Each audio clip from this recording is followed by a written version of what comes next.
Hi, this is Kevin from Jackmonkey Games, and I'm going to be talking about RPGs and how to play a thief without being that guy. Now, for those people who are aware or who are veteran games, knows that for some reason, everyone who decides to play a thief in an RPG game seems to be an asshole. It's not always. In fact, it's getting better and better and better, but it happens often. And the thing is with people who play the thief is that they tend to be they tend to turn against other players, which causes a little bit of animosity. So in Jackmonkey Games, our theme is how to be a Jackmonkey, which we call a better thief. So here's how to do that. 1. Communicate, communicate, communicate. This is something I learned from Ross Watson from the Gamers Tavern podcast. An excellent podcast for anybody who's into gaming. I've been using communicate through other aspects of my life, but I never thought about putting it into gaming. So what this means in a gaming context is to let the other players know, hey, I'm going to be playing a cutthroat, thieving bastard. My dog. So, when you're playing a thief, communicate with other people saying that you are going to be stealing their stuff. This gives them the opportunity to add to the storyline. Now, if they don't want you to, they can say, hey, no, that's not cool, I don't like this. Well, the idea is that then ask them why. What's my motivation for this? So part of that is going and having that character interaction, saying, okay, well, we don't want to do this because I'm intimidated. You know, you're intimidated by me because I'm huge, or because in that tavern fight, I saved your ass, that kind of thing. Well, the communication between the players is just going to make a better storyline. It's going to make it more interesting, and, you know, that's what we really enjoy about watching movies with really good storylines, is because of the character interactions. So that's a good thing. Okay. Number 2, show depth. So it's... how many times have you had a situation where you're playing the fighter and the thief comes up and rummages through all your crap with a simple die roll? They just say, I roll pickpocket, and that's it. There's no depth. So you get all the irritation with none of the storyline. And I think that's what pisses everyone off, is that there isn't a storyline. There isn't a reason for that. So think about, why is your character a thief? What makes them not trust everyone? What makes them think that it's a good idea to go and piss off the paladin who might be saving your ass from a dragon later on? Why is that a good idea? You know, in my opinion, I'm thinking, make friends with the paladin. Number 3, fight your better nature. Now, what this does is, this is a good example of character depth. So, in fact, you know, number 2 and number 3 are probably the same thing, but I think that fighting against your better nature deserves its own spot. So, this would be a situation where your character is sneaking into the paladin's pack to grab the orphanage's money and then decides, no, I'm going to go put it back. So you've made the rolls. You've proven that you're a badass. But you have that little bit of conscience. Or it might be something that you do take the money and then you give it back to the paladin later. The idea is that it shows to the players that you're not actually in it for being an asshole, but it also shows character depth. Because if you have the depth, they can forgive your character for being an asshole. Okay. Number 4, describe your actions. Okay? Instead of going and saying, okay, I sneak up behind the orc and I stab him.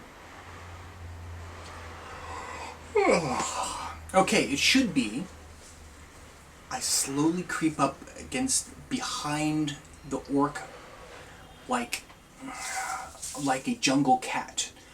I pause just a moment to take a look at the points in his armor where my knife could slip, and then and one swift motion, I put my hand over his mouth and plunge my blade into where I hope his heart is, and hang on for dear life. Now that is far more entertaining. Okay, so if you make your character more entertaining, it's going to add value to you as a player and as the character. Because you know something, there's nothing worse than having a character that can be replaced by, oh, I don't know, placing a Pop-Tart on your character sheet. It sucks, okay? If all you're doing is disarming traps, setting traps, and occasionally backstabbing, why are you there, really? Okay. And then, here's number 5. Okay, this is perhaps the most important, is find reasons to be honorable. Okay, so remember, you're not just being a thief. I mean, that's so D&D first level, okay, first edition, okay? What you are is that you are playing a character. You've got to have some depth. Gee, I think we have a theme here.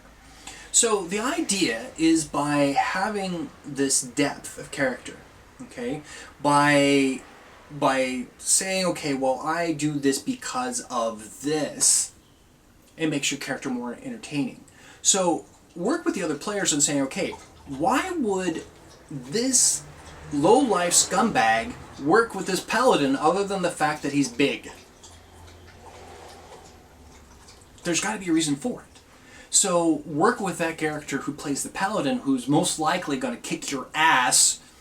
Work with that character to find out why they get along. Maybe it's the fact that they're from the same religion, which for a paladin gives you some good excuses to get along. If maybe they're long-lost relatives. Maybe they're, my cousin's roommate is your best friend. So I don't want to piss off my cousin's roommate because he's a powerful person, so we're going to just get along. Maybe that last tavern fight where you were picking up on the wench. Well, when she pulled out this nasty knife and gave you a good stabbing, the paladin saved you. Well, now you owe him. Okay?